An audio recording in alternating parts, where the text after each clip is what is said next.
आइए मंगलाचरण के माध्यम से कक्षा का प्रारंभ करते हैं। जिनवाणीं नमस्कृत्य मातृवद्हितकारिणीं लोकस्य वर्णनं किञ्चित् क्रियते यथागमम्। पंच परमेष्ठी भगवान की जय। द्वादशांग जिनवाणी माता की जय। संत शिरोमणि आचार्य भगवंत 108 श्री विद्यासागर जी महाराज की जय।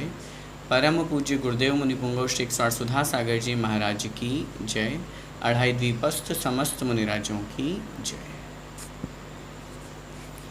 कर्णानुयोग दीपक भाग 3 का हम स्वाध्याय कर रहे हैं और इसमें लोक का वर्णन विशेष रूप से है, और उसमें भी हम जब चतुर्थ अधिकार पढ़ रहे हों तो उसमें तिर्यक लोक का वर्णन, जिसमें असंख्यात द्वीप समुद्र और उनके बहुमध्य में बीचों बीच में जहाँ सुमेरु पर्वत है ऐसा जम्बू द्वीप, उसमें 7 क्षेत्र जिनका विभाजन 6 पर्वतों के माध्यम से होता है, 16 वक्षारगिरी, 34 विजयाट पर्वत और उन्हीं के साथ में 34 ऐसे स्थान जहाँ पर वृषभगिरी, जहाँ चक्रवर्ती अपनी विजय के बाद में नाम लिखता है, 200 कांचनगिरी, इन सब का वर्णन हम समझ रहे हैं। साथ में ही हमने धातकी खंड और पुष्करार्थ की रचना भी समझी, मानुषोत्तर पर्वत भी देखा और उसके चारों दिशाओं में किस प्रकार 4 जिनाले बने हुए हैं वो हमने देखे। साथ में ही नंदीश्वर द्वीप, ये सारा का सारा हमारा वर्णन चल रहा है। और आज की यह कक्षा इस चतुर्थ अध्याय की अंतिम कक्षा रहेगी। कुछ ही प्रश्न इसमें शेष बचे हैं जो आज की कक्षा में पूरे हो जाएंगे। कल की कक्षा में जो हमने यहाँ पर समझने लायक जो विषय था हमारा कर्म भूमि का प्रवेश, 3 वर्ष 8.5 माह जब चतुर्थ काल का प्रारंभ होने में शेष बचे थे तब भगवान आदिनाथ स्वामी को मोक्ष हुआ। 3 चीज़ें ऐसी हैं जो 3 वर्ष 8.5 माह से संबंध रखती है। तीसरे काल के 3 वर्ष 8.5 माह शेष रहने पर, मतलब तीसरा काल समाप्त होने वाला था, चतुर्थ काल प्रारंभ होने वाला था, तब उस समय भगवान आदिनाथ स्वामी को निर्वाण की प्राप्ति हुई। पंचम काल प्रारंभ होने के या चतुर्थ काल समाप्त होने के 3 वर्ष 8.5 माह जब शेष रहे तब भगवान महावीर स्वामी का निर्वाण हुआ। और इसी तरह पंचम काल के अंत में 3 वर्ष 8.5 माह पंचम काल के समाप्ति के कहें या फिर छठे काल के प्रारंभ के कहें, तब तक धर्म रहेगा और फिर 3 वर्ष 8.5 माह शेष रह जाने पर धर्म का विच्छेद हो जाएगा। और आज ये जो हम एक प्रश्न पढ़ेंगे, दुष्मा काल का अंत कैसे होगा पंचम काल का, उसमें ये प्रसंग अपने को समझने को मिलेगा। तो 3 चीज़ें ऐसी हैं जो 3 वर्ष 8.5 माह से संबंध रखती हैं। मोटे रूप में, स्थूल रूप में हम भले ही कह देते हैं कि पंचम काल के अंत तक धर्म रहेगा, तो अंत तक कहने का तात्पर्य वहाँ यही समझना चाहिए 3 वर्ष 8.5 माह उसमें माइनस करना ही होगा हमको, वो सिद्धांत है। मोटे रूप में, स्थूल रूप में कह दिया जाता है। शलाका पुरुष जो हमने समझा था, जो विशेष महनीय होते हैं, विशेष महान होते हैं, गणनीय होते हैं, गणना के योग्य होते हैं, मुख्य पुरुष होते हैं, उन्हें हम शलाका पुरुष कहते हैं। और शलाका पुरुषों की जो संख्या है वो 63 है, 63 है, जिनमें 24 तीर्थंकर, 12 चक्रवर्ती, 9 नारायण, 9 प्रतिनारायण और 9 बलभद्र आते हैं। इनके यहाँ पर गमन संबंधी भी हमने चर्चा की थी कि अगले भाव में ये कहाँ जाते हैं। तो तीर्थंकर तो नियम से मोक्ष जाते ही जाते हैं। चक्रवर्ती के लिए 3 ऑप्शन हैं। कुछ चक्रवर्ती, मतलब यहाँ हम अगर उन 12 चक्रवर्ती की बात करेंगे तो उनमें से 2 चक्रवर्ती नरक गए, 2 चक्रवर्ती स्वर्ग गए और 8 चक्रवर्ती मोक्ष को प्राप्त हुए। लेकिन अगर हम सामान्य नियम बनाएंगे तो सामान्य नियम की अपेक्षा से चक्रवर्ती स्वर्ग भी जाते हैं, चक्रवर्ती नरक भी जाते हैं और चक्रवर्ती मोक्ष को भी प्राप्त होते हैं।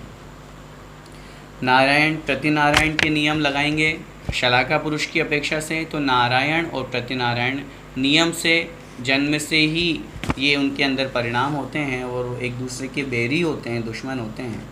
यहाँ पे भी उनके बीच में युद्ध होता है और मरण को प्राप्त होकर के वे नियम से वे नरक को प्राप्त होते हैं और वहाँ पर भी एक ही बिल में साथ में ही जो नारद है और रुद्र है, जब महापुरुषों की जब हम चर्चा करेंगे उनमें ही आएंगे। बलभद्र की जहाँ पर हम बात करते हैं तो बलभद्र के लिए 2 ऑप्शन हैं, या तो वे स्वर्ग जाते हैं या मोक्ष को प्राप्त होते हैं। तो इस प्रकार ये हमने यहाँ पर समझा था। तीर्थंकरों के शरीर का वर्ण भी हमने जाना था। 24 तीर्थंकरों में जो 5 तीर्थंकर ये बाल ब्रह्मचारी रहे। ये हुंडाओ सर्पिणी काल की कुछ विशेषताएं रही। तीर्थंकर नियम से सभी राज्य का उपभोग करते हैं, क्योंकि ये नहीं समझिएगा कि यहाँ पर तीर्थंकर राज्य का उपभोग क्यों कर रहे हैं। जब उन्हें वैराग्य के मार्ग में ही आगे बढ़ना है, जब उन्हें संसार ही नहीं बढ़ाना है, उस भाव से मोक्ष जाना है, तो फिर वे संसार क्यों बढ़ाते हैं, शादी क्यों करते हैं, राज्य का उपभोग क्यों कर रहे हैं, राज्य संचालन क्यों करते हैं। इस विषय में आचार्यों ने बहुत स्पष्ट लिखा है कि तीर्थंकरों के द्वारा हर चीज़ का प्रवर्तन किया जाता है, उपदेश दिया जाता है। वो उपदेश जरूरी नहीं कि कह के ही दिया जाए, अपने आचरण के माध्यम से, अपनी क्रिया के माध्यम से भी दिया जाता है। क्योंकि अगर जैसे हम बात करेंगे भगवान आदिनाथ स्वामी की, जब मुनि अवस्था उन्होंने धारण की, आचार्यों ने लिखा भी और हम जानते भी हैं, तीर्थंकर जैसे ही मुनि बनते हैं अंतर मुहूर्त बाद उन्हें 63 रिद्धियाँ प्रकट हो जाती हैं। सिर्फ केवल ज्ञान रिद्धि नहीं होती, उसके अलावा शेष सारी रिद्धियाँ उनके पास। और अगर वे पूरे जीवन भर आहार न करें तो भी उन्हें कोई आपत्ति नहीं है, तो भी कोई आपत्ति नहीं है। दीप्त तप रिद्धि है, महातप रिद्धि है, उग्र तप, सारी रिद्धियाँ तो हैं, केवल ज्ञान रिद्धि नहीं है खाली। लेकिन फिर भी आदिनाथ भगवान आहारचर्या के लिए निकले। आदि पुराण में बहुत स्पष्ट, जिनसे स्वामी महाराज ने कहा वहाँ निकलने के 2 कारण थे। आहारचर्या के लिए क्यों गए? उन्होंने कहा भव्य जीवों को दान विधि बतलाने के लिए, और साथ में ही मेरे समान जो मोक्ष मार्ग पे आगे भविष्य में जो मुनि महाराज चलेंगे, तो अगर मैं आहार नहीं करूँगा तो वो आहारचर्या कैसे जानेंगे कि कैसे मुनि की आहारचर्या होती है। तो गृहस्थों के उपकार के लिए भी और मुनि महाराज के उस मोक्ष मार्ग के प्रवर्तन के लिए भी उन्होंने आहारचर्या की। ऐसे ही अगर मैं विवाह नहीं करूँगा, 24 तीर्थंकर विवाह नहीं करते, तो आज हमारे सामने स्थिति क्या होती है? हम सोचते कि हाँ सही मार्ग तो यही है, वास्तविक मार्ग तो यही है कि विवाह नहीं करना चाहिए। फिर गृहस्थ धर्म कैसे निभता, फिर श्रावक धर्म का निर्वहन कैसे होता? उन्होंने वो भी उपदेश दिया। वो उपदेश भले ही वचनों के माध्यम से उन्होंने केवल ज्ञान के बाद में दिया, लेकिन अपने व्यवहार के माध्यम से, क्रियाओं के माध्यम से वो राज्य का संचालन करते हैं। नीति न्याय से कैसे हमें राज्य का संचालन करना चाहिए, ये सब उन्होंने उपदेश दिया। विवाह करके गृहस्थ धर्म का निर्वहन कैसे करना है, तो ये सब नियम से होता है। ये तो एक हुंडाओ सर्पिणी काल का दोष कहें या विशेषता कहें, उसके माध्यम से 5 तीर्थंकरों का विवाह नहीं हुआ। अन्य तीर्थंकरों का जो हम वर्ण के बारे में हमने जो चर्चा की थी, उनका अन्य वर्ण हुआ, बल्कि सभी का नहीं तो स्वर्ण वर्ण ही होता है। जन्म अयोध्या में ही होता है, नियम से निर्वाण सम्मेद शिखर जी में ही होता है। तीसरे काल में आदिनाथ भगवान जन्म लिए और तीसरे में मोक्ष चले गए, जबकि होते सब 24 तीर्थंकर चतुर्थ काल में हैं। तीर्थंकरों के पुत्रियां उत्पन्न नहीं होती है, आदिनाथ भगवान के 2 पुत्रियां उत्पन्न हुई। तो इस तरह की बहुत सी विशेषताएं। तीर्थंकर के पहले ही मोक्ष हो गया, पहले तीर्थंकर के पहले ही अनंत वीर्य स्वामी को, बाहुबली स्वामी को। तो उस दृष्टि की अपेक्षा से कुछ बहुत सारी विशेषताएं हैं। तेलोय परिणति में इनका विशेष वर्णन किया गया है, वहाँ से हमें विशेष जान सकते हैं। तो ये हुंडाओ सर्पिणी काल की विशेषताएं रही। 24 तीर्थंकरों के वैराग्य के कारण को भी हमने जाना था। 224 हमारे प्रश्न हो गए थे। आइए अब हम उसी क्रम को आगे बढ़ाते हैं। पेज नंबर 76 पर 76 पर प्रश्न संख्या 225 निकाल लीजिए, देखते हैं। समावसरण में कौन कौन नहीं जाते हैं? एक निवेदन में यहाँ और करना चाहूँगा। शब्द है समावसरण, और अक्सर हमारे मुख से अशुद्ध उच्चारण हो जाता है, समोशरण या फिर समोशरण बोल जाते हैं हम। शब्द है दोनों स्लेट वाले हैं, शक्कर वाले नहीं हैं, सड़क वाले हैं। जैसे संस्कृत की भाषा में दंती स बोलते हैं। समावसरण,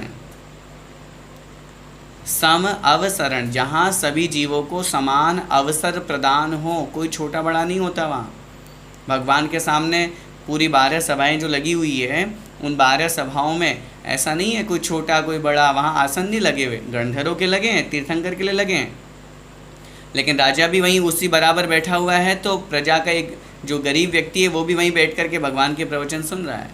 तो शुद्ध उच्चारण भी हम ध्यान रखें, समावसरण है।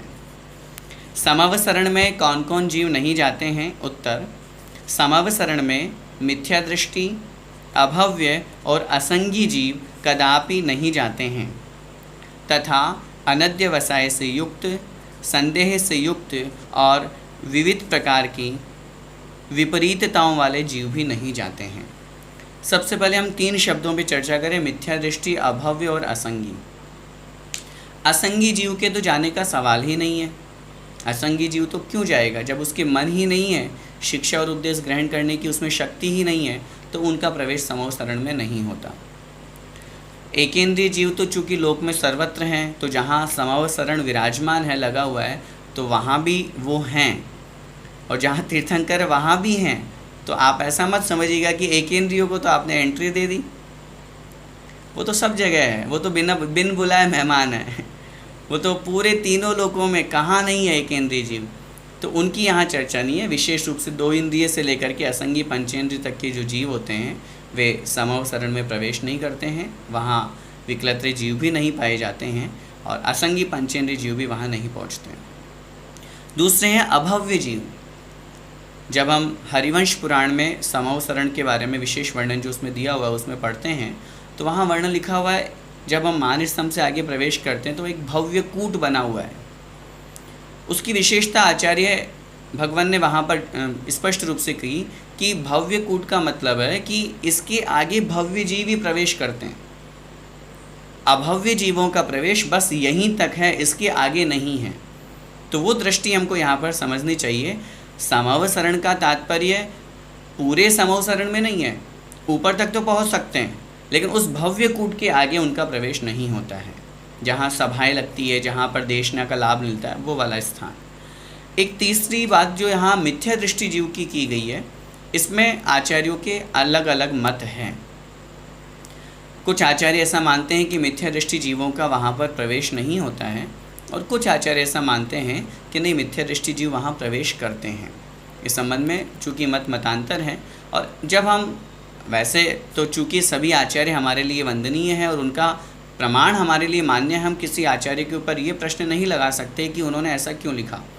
लेकिन एक अगर हम विचार करें तो ये सामान्य रूप से कहा जाता है कि सम्यक दर्शन प्राप्त करने की जहाँ पर आचार्यों ने कथन किया, तो वहाँ उन्होंने स्पष्ट रूप से लिखा, तीर्थंकर भगवान के उपदेश से असंख्यात भव्य जीव सम्यक रूपी रत्न को ग्रहण करते हैं। तो अगर मिथ्या दृष्टि प्रवेश नहीं करेंगे तो फिर सम्यक दृष्टि कैसे बनेंगे? तो इसलिए हो सकता है जिन आचार्य महाराज की ये मान्यता हो, उनकी अपनी कोई धारणा रही हो या उनका कोई अपना लॉजिक या तर्क हो, वो अभी हमें यहाँ नहीं समझ में आ रहा है। लेकिन जब हम मिथ्या दृष्टि जीव के जाने का निषेध करते हैं तो दूसरी तरफ ये भी बात सामने आती है। ये बात भी हमें स्मरण हमेशा रखना चाहिए कि जिन आचार्यों के द्वारा ये कथन किया गया है कि सम्यक दृष्टि जीव समवसरण में प्रवेश करते ही हैं, लेकिन साथ में मिथ्या दृष्टि जीव भी प्रवेश करते हैं, और स्पष्ट रूप से वर्णन मिलता है कि मिथ्या दृष्टि जीव वहाँ पर पहुँच करके भगवान के दर्शन करके, जिन बिंब दर्शन करके, जिनेंद्र भगवान के साक्षात दर्शन करके, भगवान का उपदेश सुन करके और अपने चिरकालीन जो अनंत संसार में भटकाने वाला जो अनंतानुबंधी आदि 7 प्रकृतियाँ हैं, उनका उपशम, क्षय अथवा क्षयोपशम करके मिथ्यात्व का त्याग करके और सम्यक्त्व को प्राप्त करते हैं। वहाँ उन्होंने स्पष्ट रूप से लिखा, बहुतेरे जीव तो संयम को धारण करते हैं, कुछ अणुव्रतों को अंगीकार करते हैं और कुछ सम्यक्त्व को स्वीकार करते हैं। तो इस दृष्टि को भी हमको ध्यान यहाँ पर रखना चाहिए। साथ में जो नहीं प्रवेश करने वालों की अपेक्षा से साथ में नीचे और विशेषताएं दी, अनध्यवसाय से युक्त। अनध्यवसाय ये सम्यक ज्ञान के 3 दोष जो कहे गए हैं, संशय, विपर्यय और अनध्यवसाय। तो ऐसे जीव, ऐसे प्राणी जो अनध्यवसाय का तात्पर्य यहाँ पर हमें ग्रहण करना है, ऐसे प्राणी, ऐसे जीव जो कुछ भी नहीं जानने की इच्छा रखते हैं। अनध्यवसाय दोष किसे कहते हैं? जानने की इच्छा ही नहीं होना। या जब हम बात करते हैं न्याय आदि की अपेक्षा से, जब हम इन बातों को वहाँ पर चर्चा में लाते हैं तो कुछ है इस तरह से जान करके और उसके प्रति और अधिक जानने की इच्छा नहीं हो करके उसको छोड़ देते हैं। ऐसे जो जीव होते हैं वे अनध्यवसाय, संदेह माने संशय है ही, और विविध प्रकार की विपरीतता वाले, मान्यता वाले जो जीव हैं, मतलब तीनों दोष सम्यक ज्ञान के आ गए। विपर्य माने विपरीत, जो विपरीत मान्यता वाले हैं। तो एक अपेक्षा यहाँ पर लिखने वाले ने, जो पंडित जी साहब रहे, पन्नालाल जी साहब, उन्होंने यहाँ पर लिखी। लेकिन दूसरी विशेषता या दूसरी मान्यता भी हमको स्मरण में रखना चाहिए कि अगर वो नहीं जाएंगे तो फिर उनकी मान्यता ठीक कैसे होगी। तो इसलिए हो सकता है उनका ये कथन कहा गया है तो वो किसी एक अपेक्षा से हो, दूसरी अपेक्षा भी हमको याद रखनी चाहिए।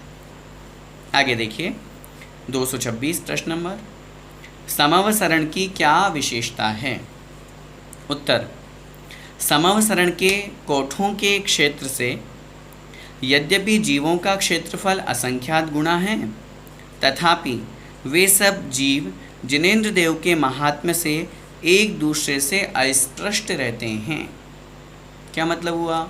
मतलब ये हुआ, जब हम बात करते हैं कि समवसरण में कितने जीव भगवान का उपदेश सुनते हैं, तो उत्तर क्या मिलता है? असंख्यात जीव।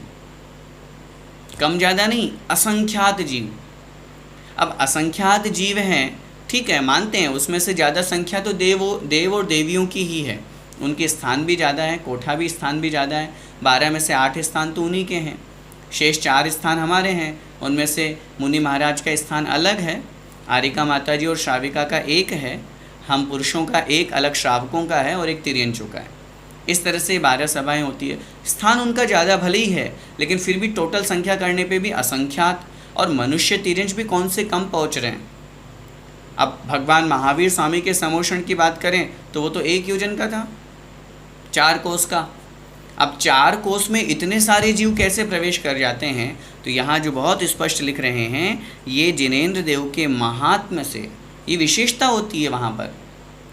जब हम सामान्य एक उस रिद्धि की बात करते हैं, अक्षीण महानस रिद्धि, अक्षीण महालय रिद्धि, एक छोटे से स्थान में मुनि महाराज का आहार हुआ, और वहीं पर पूरा चक्रवर्ती की सेना भी बैठ जाए, बैठ कर के जीम जाए, भोजन कर ले, तो भी एक दूसरे को कष्ट नहीं होता है। तो ये रिद्धियों का प्रभाव होता है। जब सामान्य मुनि अवस्था में इतनी विशेष रिद्धि उनके पास में थी, अब तो केवल ज्ञान हो गया, अब तो क्या कहना। तो इसलिए वहाँ इतने सारे जीव प्रवेश करते हैं और बैठ कर के भगवान का उपदेश सुनते हैं, तो भी वे एक दूसरे से स्पर्शित नहीं होते। ऐसा नहीं बहुत भीड़ भरी हुई है, एक दूसरे को धक्का मुक्की कर रहे हैं, नहीं, बिल्कुल भी नहीं। बहुत शांत भाव से, बहुत साइलेंट, बहुत अच्छे से, डिसेंटली। न वहाँ पर किसी तरह का एक दूसरे के प्रति भेदभाव होता है, पशुओं में भी नहीं होता, आपस में मनुष्यों में भी नहीं होता। तो ये समवसरण की विशेषता है। जिनेंद्र भगवान के महात्म्य से बालक प्रभृति जीव, बालक आदि जीव समवसरण में प्रवेश करने अथवा निकलने में अंतर्मुहूर्त काल के भीतर संख्यात योजन चले जाते हैं। अब ठीक है, ये तो महावीर भगवान की 1 योजन की बात हुई। आदिनाथ भगवान का समवसरण 12 योजन का था। अब एक योजन 4 कोस का। अब थोड़ा सा अगर अपन विचार करें, कितनी सीढ़ियाँ चढ़ के जाना है? 20,000 सीढ़ियाँ। घर की 10 सीढ़ियों में तो हम थक जाते हैं। अब 20,000 सीढ़ियाँ चढ़ के जाएंगे तो फिर क्या उपदेश सुनेंगे? थक के बैठ जाएंगे फिर तो नहीं। एक सीढ़ी पे कदम रख कर के, ऐसा नहीं है कि सीधे क्यों देवता उठा करके ले जाएंगे, नहीं, सभी सीढ़ियों पर स्टेप बाय स्टेप रखते हुए, पैर रखते हुए प्रत्येक जीव वहाँ पर पहुँचता। देवताओं की बात अलग है, वो तो आकाश मार्ग से आएंगे, हम बात कर रहे हैं मनुष्य तिर्यंचों की। हर सीढ़ी पे, हर वहाँ पर जो सीढ़ी रखी हुई है, बनाई हुई है, उस पर कदम रखेंगे। लेकिन उसकी विशेषता ये होती है कि अंतर्मुहूर्त में, पलक झपकते ही तो क्षण मात्र में वो 20,000 सीढ़ियाँ चढ़ जाते हैं, और थकान बिल्कुल भी नहीं। अब समवसरण में ऊपर 20,000 सीढ़ियाँ तो चढ़ गए, अब अंदर कितना जाना है? आदिनाथ भगवान की भी बात करें, महावीर भगवान की भी बात करें तो 4 कोस अंदर, और 1 कोस 3.2 किलोमीटर होता है। आदिनाथ भगवान की बात करें तो 12 कोस। तो यहाँ स्पष्ट रूप से कह रहे हैं, चाहे वो बालक हो चाहे वृद्ध हो, उन लोगों को उस समोषण में जो संख्यात योजन कहें या किलोमीटर कहें, वहाँ तक पहुँचने में उनको कोई थकान नहीं होती है, किसी भी तरह का उन्हें कष्ट का अनुभव नहीं होता कि वहाँ जाएंगे, थक जाएंगे, रास्ते में आराम करेंगे, नहीं। ये समवसरण की विशेषता है। 3 लोक के नाथ जिनेंद्र भगवान है। अरे जब हम सम्मेश शिखर जी की वंदना करते हैं, अभी यहाँ से कहें कि 1 किलोमीटर ज़रा घूम कर के आओ, वहाँ से काम है, वहाँ से सामान लेके आओ, तो हम नहीं जाएंगे। और वहाँ 27 किलोमीटर बड़े आराम से, बड़े खुश होकर के, बड़े आराम, और लगता ही नहीं है। क्यों? अरे जब एक ऐसे स्थान जहाँ से भगवान ने मोक्ष प्राप्त किया है, उस स्थान का इतना बड़ा महत्व हो सकता है, तो जहाँ साक्षात जिनेंद्र भगवान विराजमान हो, तो वहाँ का कितना बड़ा महत्व होगा, कितनी इम्पोर्टेंस होगी, कितना पुण्य होगा। तो द्रव्य क्षेत्र काल भाव का प्रभाव पड़ता है, उसी अनुसार वहाँ क्षेत्र ही ऐसा है, समवसरण ही ऐसा है। आगे कह रहे हैं, जिनेंद्र भगवान के महात्म्य से आतंक, रोग, मरण, उत्पत्ति, बैर, काम बाधा तथा पिपासा और क्षुधा की पीड़ाएं वहाँ नहीं होती हैं। भूख प्यास नहीं लगती वहाँ। भगवान का उपदेश कितने दिन सुनना? जितने दिन मन करे, साथ साथ चलो ना, कौन मना कर रहा है। भगवान का उपदेश यहाँ हुआ, माना कि 7 दिन यहाँ समोसण लगा राज्यगृह में, अब विबलाचल पर्वत पे लगना है। अब अगर साथ जाना है तो वहाँ से फ्लाईओवर बन जाता है, देवताओं के द्वारा बना दिया जाता है। तो उस फ्लाईओवर से सीधे सीधे आचार्यों ने बहुत स्पष्ट लिखा है, हरिवंश पुराण में इसका वर्णन आया है, जब भगवान का एक स्थान से दूसरे स्थान पे विहार होता है, तब वहाँ पर उन्होंने कथन किया, भगवान तो उठे और विहार शुरू हो गया उनका, और देवतागण और धर्मचक्र आगे, अष्टप्रात्यार्य, अष्टमंगल द्रव्य, प्रात्यार्य नहीं, अष्टमंगल द्रव्य उनके आगे, सारा का सारा पूरा वर्णन उसमें दिया है। तो देव चल ही रहे हैं, उनको तो आकाश मार्ग पे चलना ही चलना है, लेकिन अन्य मनुष्य और तिर्यंचों को उन्होंने स्पष्ट रूप से लिखा, विहार होने से अंतर्मुहूर्त पहले घोषणा होती है कि जो भगवान के साथ विहार करना चाहें वे यहीं रुक जाएं और शेष लोग नीचे उतर जाएं। तो जिनको घर जाना होता है वो तुरंत अंतर्मुहूर्त में पलक झपकते नीचे उतर जाते हैं, और भगवान का विहार हुआ, विहार के साथ में जो लोग साथ में चलना चाहते हैं, तो जहाँ से भगवान का विहार हुआ और जहाँ आगे भगवान को पहुँचना है, क्योंकि अवधि ज्ञान के माध्यम से सोदरमिंद्र आदि देवों को ज्ञान होता ही है, तो वहाँ तक वो एज ए फ्लाईओवर बना देते हैं। तो शेष मनुष्य और तिर्यंच उनके पीछे पीछे बड़े शोभा यात्रा जुलूस के साथ में, उस दृश्य को अगर हम देखना चाहते हैं तो कभी हरिवंश पुराण का वो पार्ट जरूर पढ़िएगा, समोषण का वर्णन। जब पूज्य गुरुदेव का चातुर्मास, पूज्य मुनिश्री सुधा सागर जी महाराज जी का चातुर्मास किशनगढ़ में था, और वहाँ से जब उन्होंने, आप लोगों को शायद ध्यान होगा, पिछले दो साल पुरानी वो बात है, 2 या 3 साल हो गए उस बात को, और वहाँ से विहार करते हुए नारेली जिन प्रतिमाओं को लेकर के गए थे, 7 दिन का वो कार्यक्रम हुआ था, तो बहुत लंबा शोभा यात्रा थी, तो पूरा प्रतिरूप वैसे देने की पूरी भावना रखी थी वहाँ पे। तो ऐसे ही समवसरण होता है, तो वो जीव वहीं के वहीं ऊपर के ऊपर ही वहाँ पर पहुँच जाते हैं। भूख प्यास की कोई बाधा नहीं, वहाँ मृत्यु होने का सवाल ही नहीं, किसी कोई न्यूबॉर्न बेबी वहाँ पैदा हो ऐसा नहीं है, वहाँ गर्भावस्था युक्त या ऐसी माताएं बहनें पहुँचती ही नहीं है। आतंक, कोई रोग, कोई बीमारी, ये सब वहाँ नहीं होता है। ये समवसरण की मुख्य विशेषताएं आप लोगों के सामने आ रही हैं। आइए आगे देखते हैं। अभिन्न दश पूर्वी किसे कहते हैं? अक्सर ये शब्द हमें शास्त्रों में सुनने पढ़ने को मिल जाता है।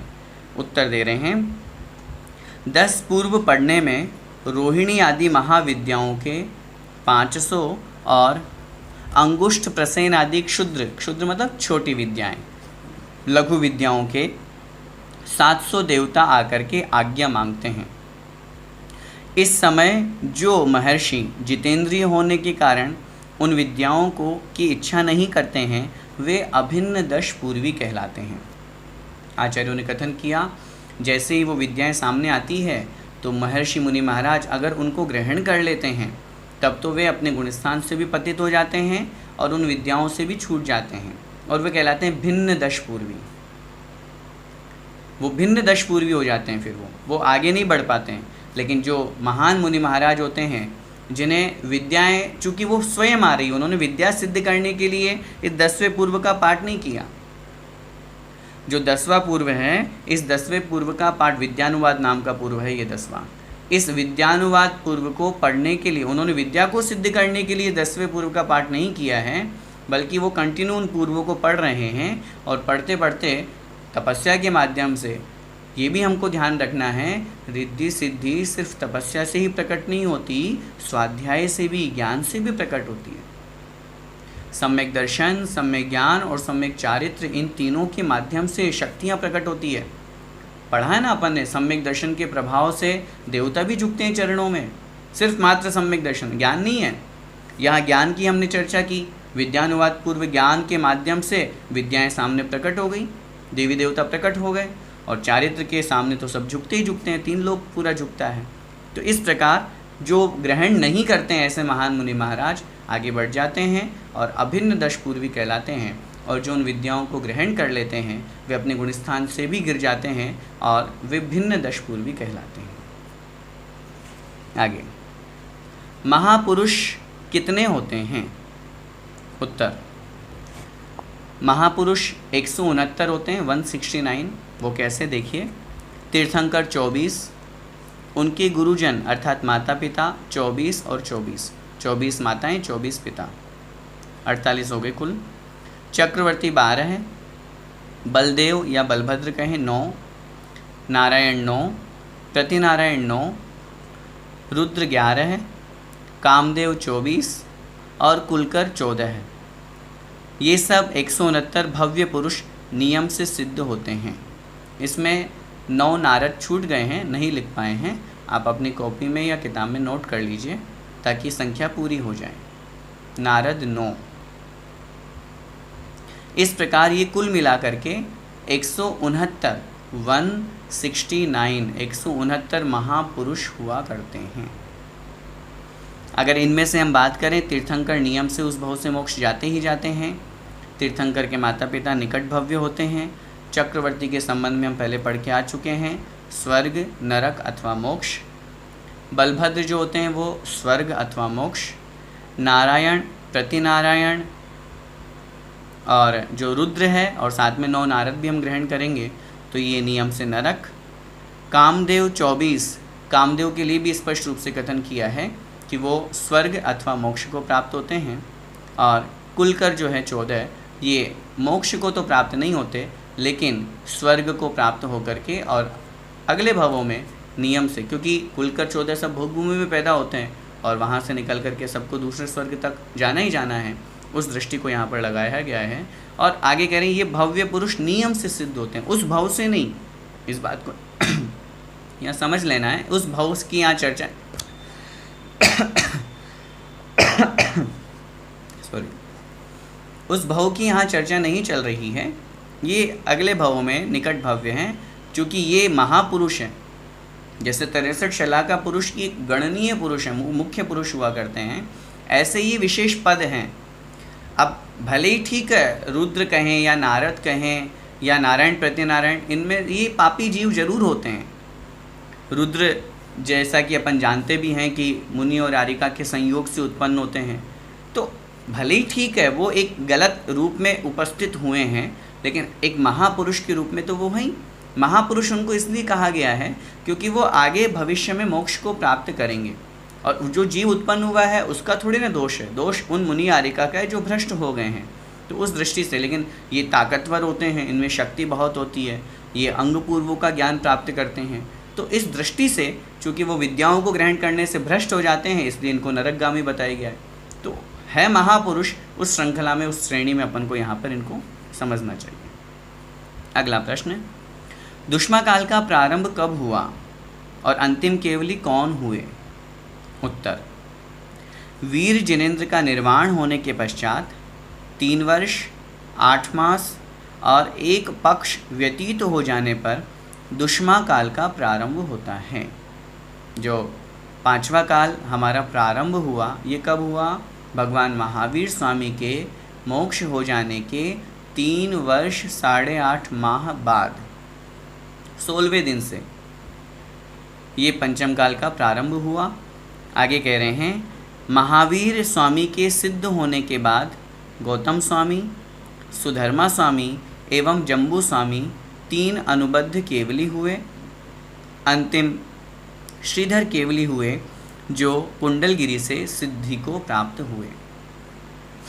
भले ये पंचम काल में हुए लेकिन जन्मे थे चतुर्थ काल के, ये सिद्धांत हमको ध्यान रखना है। भगवान महावीर स्वामी के मोक्ष जाने के बाद में, चूँकि अनुबद्ध केवली की परिभाषा हम थोड़ी सी यहाँ पर समझ लें। अनुबद्ध केवली का मतलब होता है जिस दिन अपने से पूर्व वाले को मोक्ष की प्राप्ति हो उसी दिन केवल ज्ञान की प्राप्ति होना, पुनः उनको जब मोक्ष की प्राप्ति हो तो उसी दिन किसी को केवल ज्ञान की प्राप्ति होना, पुनः उन्हीं को आगे मोक्ष होता है तो उसी दिन केवल ज्ञान की किसी को प्राप्ति होना। तो ये अनुबद्ध केवली कहलाते हैं। आचार्यों ने इस विषय में कहा है, भगवान महावीर स्वामी को जिस दिन निर्वाण की प्राप्ति हुई, जैसा कि हम सभी दीपावली पर्व महापर्व मनाते हैं, उस दिन गौतम स्वामी को केवल ज्ञान की प्राप्ति हुई। जिस दिन गौतम स्वामी को केवल ज्ञान की प्राप्ति हुई, मोक्ष की प्राप्ति हुई, उसी दिन सुधर्मा स्वामी को केवल ज्ञान की प्राप्ति हुई। जिस दिन सुधर्मा स्वामी को मोक्ष की प्राप्ति हुई, उसी दिन जो मथुरा 84 से जम्बू स्वामी जो मोक्ष पधारे, तो जम्बू स्वामी को केवल ज्ञान की प्राप्ति हुई। तो ये अनुबद्ध केवली कहलाए। अनुबद्ध का मतलब कंटिन्यूअस, बीच में गैप नहीं हुआ। लेकिन इन जम्बू स्वामी के मोक्ष जाने के बाद में भी 5 केवली और हुए। ध्यान से सुनिएगा इस विषय को, ये इसमें नहीं दिया हुआ है। जम्बू स्वामी के मोक्ष जाने के बाद में भी 5 केवली और हुए, लेकिन उन 5 केवलियों का नाम शास्त्रों में कहीं पढ़ने को प्राप्त नहीं होता। अंतिम केवली श्रीधर केवली हुए, जो कुंडलगिरी से, कुंडलपुर बड़े बाबा जहाँ विराजमान हैं, वहाँ से मोक्ष को उन्होंने प्राप्त किया। लेकिन ये निश्चित है और शास्त्रों में ये मिलता है कि 5 केवली और हुए, उन 5 के नाम नहीं मिलते। अंतिम के नाम श्रीधर केवली के नाम मिलते हैं। उनके अलावा 5 श्रुत केवली और हुए। विष्णु, नंदी, अपराजित, भद्रबाहु, अंतिम जो केवली श्रुत केवली जब हम बात करते हैं श्रुत केवली की, भद्रबाहु स्वामी, तो उस अपेक्षा से 5 श्रुत केवलियों के नाम मिलते हैं। लेकिन 5 जो केवली हुए उनके नाम हमें प्राप्त नहीं होते हैं। अंतिम केवली का, श्रीधर केवली का नाम यहाँ पर प्राप्त होता है। और वहाँ से जब हम पूरा प्रसंग लगाते हैं तो लगभग 168 वर्ष तक का वो प्रसंग वहाँ पर कथन किया जाता है कि पंचम काल के लगभग 62 वर्ष तक तो 3 अनुबद्ध केवली हुए, और शेष आगे के कुछ वर्षों में और केवली हुए जो चतुर्थ काल के जन्म लिए हुए जीव थे। क्योंकि चतुर्थ काल का जन्म लिए हुआ जीव ही मोक्ष को प्राप्त करने की योग्यता रखता है। उन्हीं के वज्रविषम नाराज सैनन होता है, उन्हीं में सारी वो शक्ति है। अब भले ही ठीक है पंचम काल का प्रारंभ हो गया तो अलग बात है, लेकिन वो जीव तो चतुर्थ काल का जन्म हुआ कहलाएगा। इस दृष्टि से यहाँ पंचम काल के प्रारंभ में भी मोक्ष को प्राप्त करने वाले ये केवली हुए। इस अधिकार का अंतिम प्रश्न देखिए, चतुर्थ अधिकार का 230। दुष्मा काल में कल्कि उपकल्कि कब होते हैं एवं उनके कार्य क्या हैं? उत्तर, दुष्मा नामक पंचम काल में 1,000 वर्षों के पश्चात एक कल्कि तथा 500 वर्षों के पश्चात एक उपकल्कि होता है।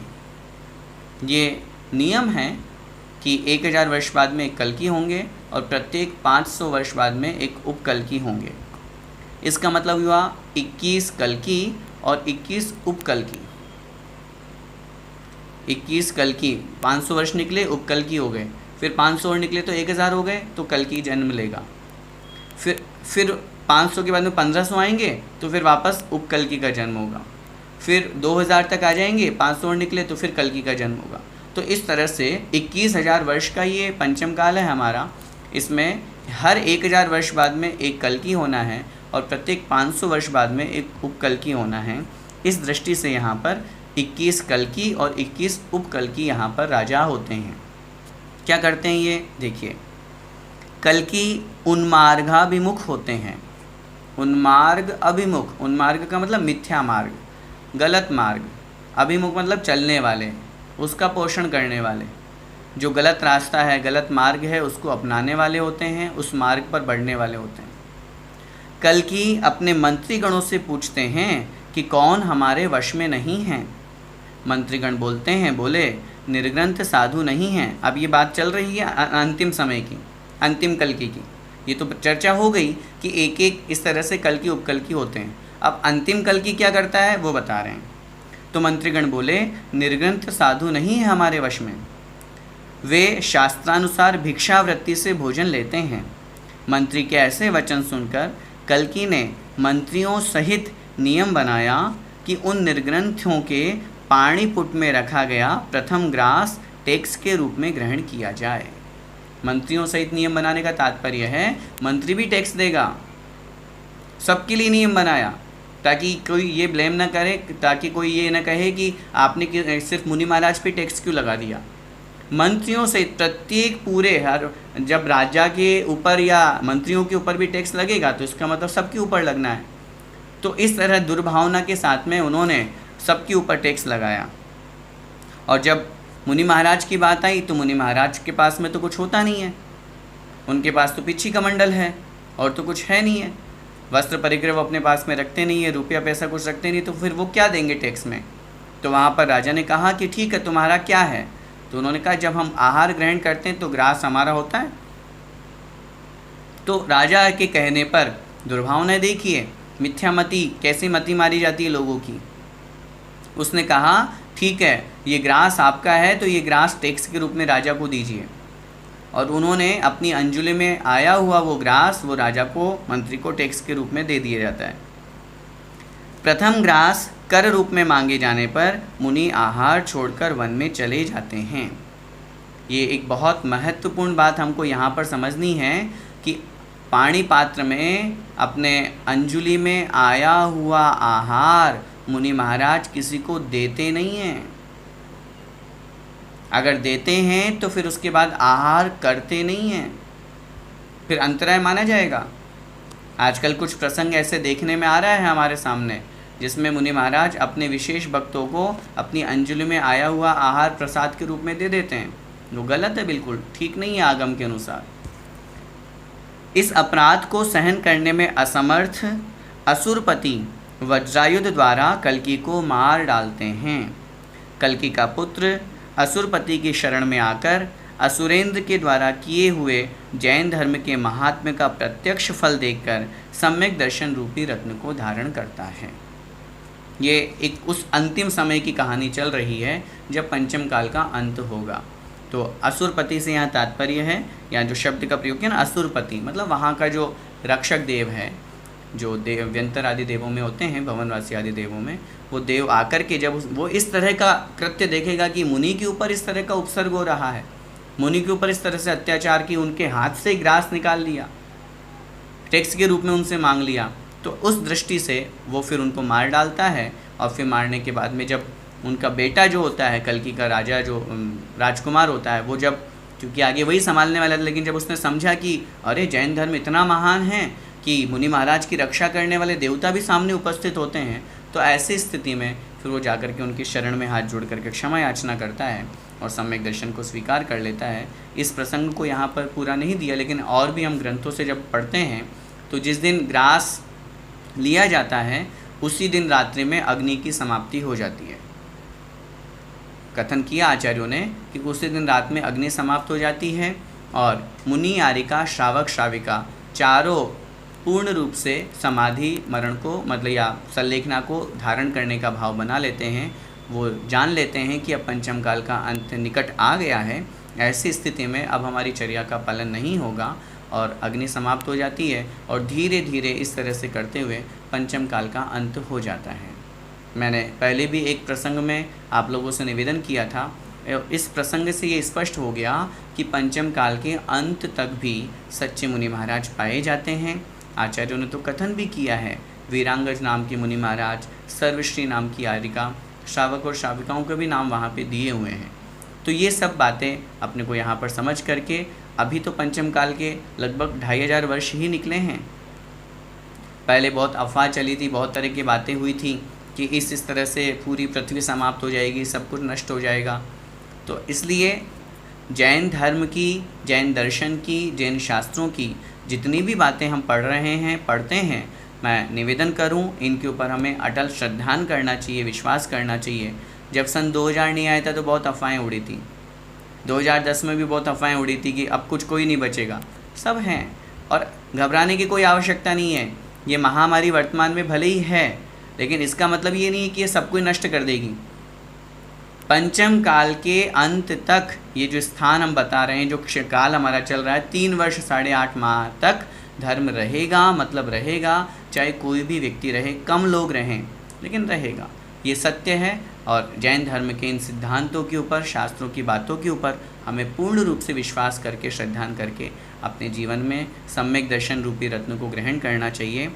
ये आज अपनी कक्षा चतुर्थ अधिकार की पूरी हुई है।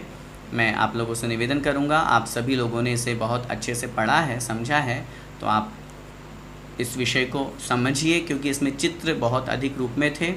मध्य लोक में तिर्यक लोक में, जम्बूद्वीप में जहाँ हम लोग रहते हैं, वो स्थान की हमने विशेष रूप से चर्चा की थी, पंचमेरु की हमने चर्चा की। तो उन सब विषयों को आप उन्हें दोहरान करें। बहुत से लोगों की इच्छाएं थी, भावना थी कि यहाँ जो चित्र आप लोगों को दिखाए गए हैं उनको आप ग्रुप में शेयर करें, आम लोगों के पास पहुँचाएँ।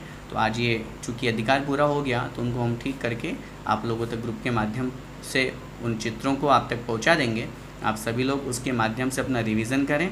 कल की कक्षा हमारी नहीं रहेगी, कल आप लोग इसका बहुत अच्छी तरह से रिवीजन करेंगे चतुर्थ अधिकार का। फिर उसके बाद में हम पंचम अधिकार आगे देखेंगे। चूँकि जैसा कि बड़े पंडित जी भी करते थे तो मैं उन्हीं का अनुसरण कर रहा हूँ कि एक दिन गैप दे करके, ताकि आपको इस अधिकार को रिवाइज़ करने का समय मिल जाए। तो आप इसको ज़रूर पढ़िएगा और जहाँ जो विषय नहीं समझ में आए आप उसे नोट करके रखिएगा, ताकि जब हमारी अगली कक्षा लगे तो आप उस विषय को समझ सकेंगे। तो बहुत अच्छे से वो विषय हमारा पक्का क्लियर हो जाएगा। आइए अब कुछ समय आप लोगों के प्रश्न उत्तर के लिए देते हैं। प्रीति जी बोहरा।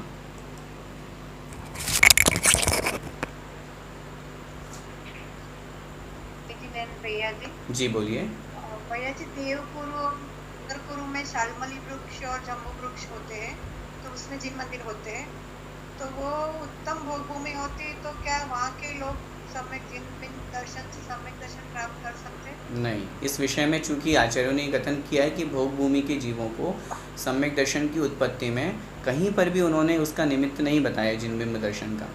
भले ही वो वहाँ उस स्थान पे है, लेकिन फिर भी भोग भूमि जीव वहाँ पर पहुँच करके उनके दर्शन नहीं करते हैं।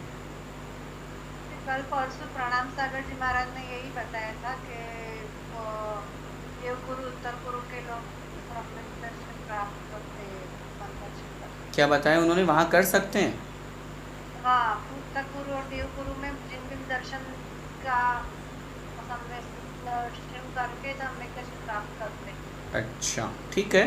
तो इस विषय में मैं थोड़ा सा और देखूंगा, चूँकि सिद्धांत की अपेक्षा से मैंने कथन किया। अब देवगुरु उत्तरगुरु की अंतर्गत मैंने भी ऐसा ही सुना अभी तक, तो उस दिन उन्होंने उल्टा बताया। ठीक हो सकता है, बिल्कुल। प्रणम्य सागर महाराज जी ने कहा है तो निश्चित रूप से उन्होंने कहीं पढ़ कर के ही कहीं का उन्होंने उदाहरण लिखी। प्रणाम सागर जी महाराज जी, प्रणाम सागर जी महाराज। अच्छा, प्रणाम सागर जी महाराज का आप कह रहे हैं? शंका समाधान में प्रमाण सागर जी महाराज बोलिए। जी जी, प्रमाण सागर जी महाराज। हाँ, तो ठीक है। वो कभी चर्चा आएगी या कभी उन तक हम पहुँचेंगे या वहीं से कोई विशेष हम उदाहरण लेकर के या प्रमाण लेकर के, तो हम उस बात को स्वीकार